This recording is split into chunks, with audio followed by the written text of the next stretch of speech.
பகவான் ஸ்ரீ யோகிராம் சுரத்குமார் மகாராஜுக்கு, நம்மை காக்கும் தெய்வம் யோகிராம் சுரத்குமார் மகாராஜுக்கு, அருளும் பொருளும் தரும் தெய்வம் யோகிராம் சுரத்குமார் மகாராஜுக்கு, காணிமடம் மந்திராலய பெருமான் யோகிராம் சுரத்குமார் மகாராஜுக்கு. அன்பார்ந்த புண்ணியாத்மாக்களே, பரம்பொருள் யோகிராம் சுரத்குமாருடைய பரம கருணையால் இன்னைக்கு இப்போ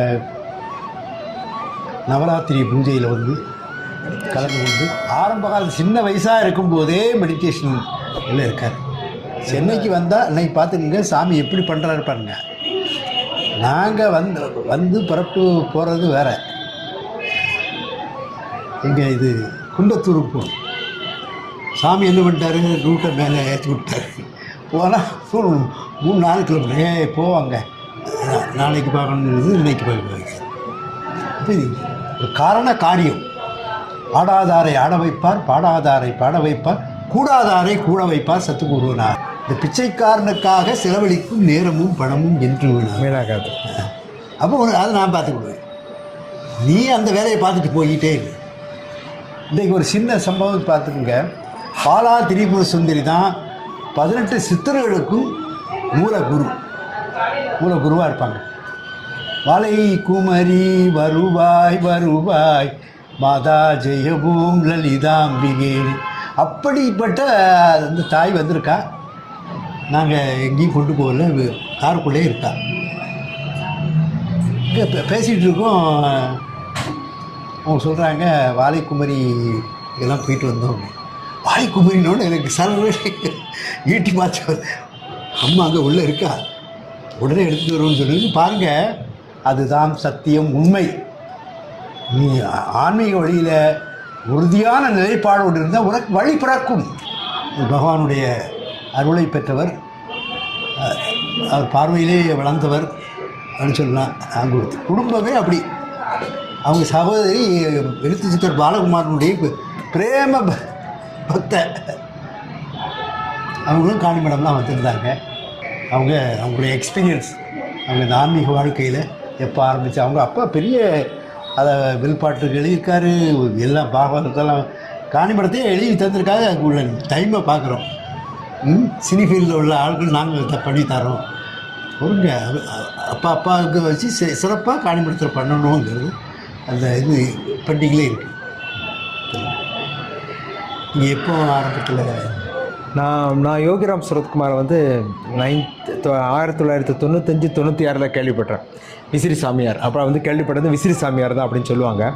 அப்போ நான் என்ன பண்ணேன், என்னோடய நண்பர் ஒருத்தர்கிட்ட இந்த மாதிரி எனக்கு தோணுது, திருவண்ணாமலை போகணும், விசிறி சாமியாரை பார்க்கணும் அப்படின்னு சொல்லி தோணுனோடனே அவர் என்ன சொன்னாங்க, அப்போ நீங்கள் அந்த விசிறி சாமியாரை போய் பார்க்கணும் அப்படின்னா முதல்ல அவரை பற்றி என்ன அப்படிங்கிறது நீங்கள் தெரிஞ்சுக்கணும் அப்படின்னு சொல்லிட்டு ப்ரொஃபஸர் சாது ரங்கராஜன் அவங்ககிட்ட என்னை கூட்டு போய் அப்போ முதல்ல அவங்க வீட்டுக்குள்ளே போய் நம்ம என்ன, அவர் யார், விசிறி சாமியார். எனக்கு சின்ன வயசுலேருந்து சித்தர்கள் ஈடுபாடு உண்டு. கிட்டத்தட்ட ஒரு 8th ஸ்டாண்டர்ட்லேருந்தேமோ என்னுடைய மாமா ஒருத்தவங்க மச்சமுனிவர் வழியில் இருக்கவங்க. அதனால் எனக்கு சின்ன வயசுலேருந்து சித்தர்கள் வழிபாடு முறைகள், இந்த தியானம் இதெல்லாம் ஈடுபாடு உண்டு. அப்படியே நான் அந்த வேலைக்கு வந்த நேரத்துலையும் அப்படியே அந்த நேரத்தில் கொஞ்சம் திருமணம் ஆகக்கூடிய நேரம், அந்த நேரத்தில் கொஞ்சம் நிறையா கோயிலுக்கெல்லாம் போய்கிட்டே இருந்தப்போ திருவண்ணாமலைக்கு போகணும் அப்படின்னு சொல்கிறப்ப சரி விசிறி சாமியாரை பார்க்கணும்னு சொன்னோடனே அப்போ இந்த மாதிரி கூப்பிட்டு போனாங்க. அப்போ ப்ரொஃபஸர் சாது ரங்கராஜன் சார் அப்போ அவங்க விசிறி சாமியாரோட எக்ஸ்பீரியன்ஸ் ஷேர் பண்ணாங்க. அவங்க காசிக்கு போயிருந்தப்போ ஒரு ஆபத்தான சுச்சுவேஷனில் மாட்டினப்ப இவங்க விசிறி சாமியார் திருவண்ணாமலையில் இருக்கிறப்ப அவங்க கங்கையில் குளிக்க போகிறப்ப அப்போ அவங்க ஒரு ஆழத்துக்குள்ளே போகிறாங்க. இங்கே ப்ரொஃபஸர் சார் இங்கே விட்டுட்டு போயிருக்காங்க மனைவி பொண்ணை. அப்போ சாமிக்கு தெரியுது, யோகிராம் சுரத்குமாருக்கு இங்கே தெரியுது தன்னோட சீடருக்கு ஏதோ ஒரு பிரச்சனை வரப்போகுது காசியில் அப்படின்னு தெரியுது. அவங்களுக்கு தெரிஞ்ச உடனே அவங்க என்ன பண்ணுறாங்க அப்படின்னா, இங்கே அவங்களுடைய மனைவியை கூப்பிட்டு ஒரு மல்லிகைப்பூ மட்டும் எடுத்து கொடுக்குறாங்க. அங்கே என்ன பண்ணுறாங்க அப்படின்னா, சாது தெரியாமல் அந்த படியில் இறங்குறப்ப உள்ளே முங்கிட்டாங்க, ஆழம் தெரியாமல். அப்போ சாமி எப்பயுமே ஒரு பச்சை கலர் டர்பன் தான் கட்டியிருப்பாங்க. அந்த பச்சை கலர் துணியை போட்டு ப்ரொஃபஸரை மேலே அப்படி தூக்கிட்டாங்க. இது அவங்களுடைய வாயில் அனுபவத்தை நான் கேட்டது. உடனே சரி அப்போ சாமியை பற்றி போய் பார்க்கணும் அப்படின்னு சொல்லிட்டு சன்னிதி ஸ்ட்ரீட்டில் போய் நான் பார்த்த உடனே அருணாச்சலேஸ்வரோட ஆசீர்வாதத்தினால சாமி 2-3 தடவை நான் பார்த்துருக்கேன். ரொம்ப அதிகமாக பேச மாட்டாங்க, முதுகில் விசிறியை வச்சு தட்டி தான் கொடுப்பாங்க. அந்த எனர்ஜி, அந்த சக்திங்கிறது ரொம்ப அதீதமானது. அதை வந்து வார்த்தைகளால் வர்ணிக்க முடியாது, அது அனுபவம் தான் பட முடியும். ரொம்ப அது ஒரு பெரிய பாக்கியம் கிடச்சிது எனக்கு. நிறைய வாட்டி சாமிகளை பார்க்குற அனுபவம் கிடச்சிது. அப்புறம் நம்ம பொன் காமராஜ் சுவாமிகள் வந்து அவங்க நேரடியாக தங்களுடைய வாழ்க்கையில் அவங்க யோகிராம் சுரத்குமார் சாமி எவ்வளவு தூரத்துக்கு அவங்களுடைய வாழ்க்கையில் மாற்றி எடுத்தாங்க அப்படிங்கிறதையும் அவங்களோட வாயால் நான் ரொம்ப கேள்விப்பட்டிருக்கேன். அப்போ அவ்வளோ பெரிய மகான்கள்லாம் என்ன ஒரு பெரிய ஒரு கடவுளோட ஆசீர்வாதத்தை இருந்தாங்க அப்படின்னா, மனிதர்கள் பூமிக்கு வந்திருக்கிறது ஏதோ ஒரு பாடம் படிக்கிறதுக்காக அந்த ஆன்மாக்கள்லாம். அப்போ அந்த உடம்புங்கிறது ஒரு ஆன்மா பாடம் படிக்கிறதுக்கு உண்டான கருவி தான். அவங்க செய்தது நல்லதையோ இல்லை கெட்டதையோ அதை அனுபவிக்கிறதுக்கு ஒரு கருவியாக இருக்கக்கூடியது தான் அந்த உடம்பு. ஆனால் சில நேரங்களில் அவங்களுடைய கர்மாக்கள் படியோ இல்லை செய்த பாவங்கள் புண்ணியங்கள் படியோ ஏதோ ஒன்று நடந்து போய் உடம்புல ஒரு உபாதைகள் வருது. அப்போ இந்த மாதிரி ஞானிகள், கடவுளுக்கு ரொம்ப பக்கத்திலே இருக்கக்கூடிய ஞானிகளால் கடவுளோட ஆசீர்வாதத்தை வாங்கி கடவுளோட சித்தத்தால் யாருக்கு தேவைப்படுதோ அவங்களுக்கு கொடுக்க முடியுது. சாமி எடுத்துட்டிங்கன்னா யோகிராம் சுரத்குமார் நிறைய பேருக்கு ஹீலிங் கொடுத்துருக்காங்க. அதே போல் அவங்களோட வழியில் நம்ம பொன் காமராஜ் சுவாமி நிறைய பேருக்கு அந்த சக்தி பரிமாற்றம் பண்ணுறாங்க. இப்போ இவங்கள மாதிரி இடங்களில், காணி மடங்களில் தான் என்ன நடக்குது அப்படின்னா, சாதாரண மனிதர்களால் நம்ம மெட்டீரியலிஸ்டிக் லைஃப்பில் டே டு டேயில் நம்மளுடைய படிப்பு, நம்மளுடைய வேலை, இந்த மாதிரி காரியங்களில் நம்மளோட ஆன்மீகத்தில் அவ்வளோ உயரமான எனர்ஜியில் இருக்கவங்கள நம்மளால் ரீச் பண்ணவும் முடியாது, உணரவும் முடியாது. அப்போ நமக்கு சில இடையில உள்ளக்கூடிய ஆன்மீக குருக்கள், பொன் காமராஜ் சுவாமி மாதிரி, யோகிராம் சுரத்குமார் மாதிரி குருக்கள் வந்து தேவைப்படுறாங்க. நம்மளை கொஞ்சம் ஹெல்ப் பண்ணி, நம்மளை கொஞ்சம் எனர்ஜியில் சப்போர்ட் பண்ணி, நமக்குள்ளே இருக்கக்கூடிய தடைகளை நீக்கிவிட்டு நம்மளை சரி பண்ணுறதுக்கு அந்த சக்தி உதவி செய்யுது. அதுதான் நான் உணர்ந்தேன். ரொம்ப என்னை நான் மறந்து உட்கார்ந்த இடம் அங்கே இருக்கக்கூடிய தியான மண்டபம். ஸோ அங்கே இருக்கக்கூடிய எல்லா ஞானிகளோட எனர்ஜியில் நம்ம உள்ளே போய் உட்காந்தோம் அப்படின்னா, நம்மளை ரொம்ப நம்மளுடைய வாழ்க்கையில் ஆன்மீக நிலை மேலே போகிறதுக்கு தடை பண்ணக்கூடிய விஷயம் நம்மளுடைய மைண்டு, ஈகோ, எமோஷன், பாடி. இந்த 4 விஷயங்கள் தான் நம்மளுடைய ஆன்மா கடவுள்கிட்டருந்து தான் வந்தது, கடவுளும் ஆன்மாவும் ஒன்று தான் அப்படிங்கிறத தடுக்கக்கூடிய விஷயங்களாக இருக்குது. அதை எவ்வளோக்கோட நம்ம பியூரிஃபை பண்ணுறோம் அவ்வளோக்கோட தான் நம்ம இந்த ஆன்மா கடவுளோட போய் ஒன்றி இருக்க முடியும். அப்போ தான் நம்ம கடவுளோட காரியத்தை செய்ய முடியும். அப்போ அந்த கடவுளோட காரியத்தை செய்கிறதுக்கு இந்த ஈகோவோ, எமோஷனோ, பாடியோ இதில் உண்டாகக்கூடிய தடைகளை எடுக்கிறதுக்கு அந்த சக்தி தேவைப்படுது, அந்த எனர்ஜி தேவைப்படுது. அப்போ அந்த மகான்களோட இருப்பிடத்தில் போய் உட்காந்தோம் அப்படின்னா, அப்போ நமக்கு அப்படி ஒரு அபரிமிதமான ஒரு சக்தி கிடைக்குது. அது சாதாரண எல்லா மக்களாலையும் தியான மார்க்கத்தில் போக முடியாது. அப்போ என்ன அப்படின்னா, அப்போ சாமிகள் செய்கிற மாதிரி நம்ம அந்த பக்தி மார்க்கம், இறைவனோட நாமத்தை சொல்லிக்கிட்டே இருக்கிறது. ஸ்ரீராம் ஜெயராம் ஜெய ஜெயராம், யோகிராம் சுரத்குமாரோட மந்திரத்தை சொல்ல சொல்ல சொல்ல, இந்த கம்ப்யூட்டர் எப்படி ஒரு லாகின் பாஸ்வேர்டு போட்டால் நம்மளுடைய சிஸ்டம்குள்ளே கனெக்ட் பண்ணுறோமோ, அதே போல் நாராயணா அப்படின்ற மந்திரத்தை சொன்னோம் அப்படின்னா பெருமாளோட எனர்ஜியோட நம்ம கனெக்ட் ஆகிறோம்.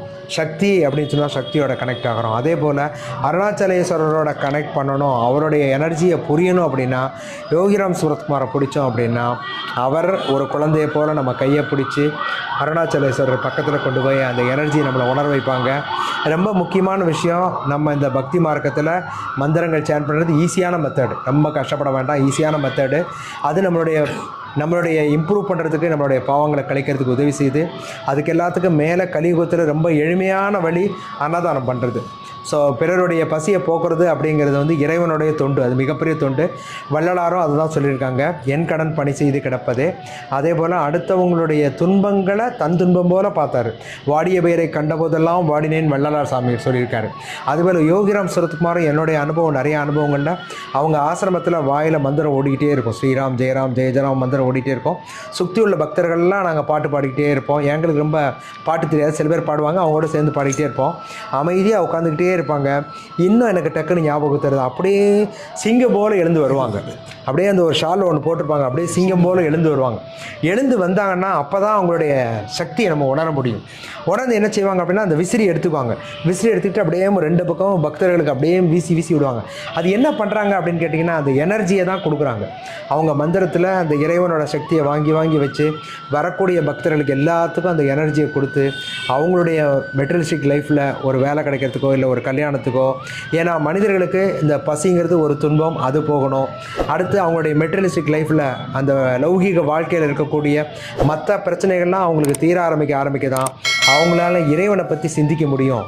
அப்படிங்கிறதுல அவங்க ரொம்ப ஆழமாக இருந்தனால வரக்கூடிய பக்தர்கள் எல்லாத்துக்கும் அவங்க வந்து எவ்வளவு பெரிய நிலையில் இருந்தாலும் சரி, எவ்வளவு சிறிய நிலையில் இருந்தாலும் சரி, பொருளாதாரத்தில் அதெல்லாம் பார்க்க மாட்டாங்க. சாமி எல்லாரும் ஒன்று அப்படின்னு நினச்சேன். அந்த சக்தி ஒன்று கொடுக்கறது தான் நினைக்கணும் அப்படின்னு நினைக்கிறாங்க. அதே வழியில் அவங்களுடைய ஆன்மா இருக்கக்கூடிய இடம் வந்து காணிமடம் தான். அதை ஃபாலோ பண்ணி நம்ம பொன் காமராஜ சுவாமிகள் அங்கே ஆசிரமம் ஒன்று உருவாக்கி அங்கே பக்தர்கள்லாம் தங்குறதுக்கு இடம் உருவாக்கி வருஷம் ஜெயந்தி நல்லபடியாக பண்ணுறாங்க. அப்புறம் இன்னொன்று அவங்க ரொம்ப எனக்கு பிடிச்ச இடம், அந்த மரத்து மேலே தபம் பண்ணக்கூடிய ஒரு இடம் வச்சுருந்தீங்க. அது ரொம்ப பிடிச்ச இடம் எனக்கு. மருந்து ரொம்ப நேரம் அங்கே தபம் பண்ணியிருக்கேன். ஸோ சுவாமிகளோட பணி தொடரணும். எல்லா பக்தர்களும் எளிமையாக இந்த பக்தி மார்க்கத்தை எடுத்து மேலே முன்னிட்டு வரணும்னு நினைக்கிறேன். இந்த வீடியோ பார்க்குற எல்லாரும் கடவுளோட ஆசீர்வாதத்தினாலேயும் அன்பினாலேயும் காக்கப்படட்டும்.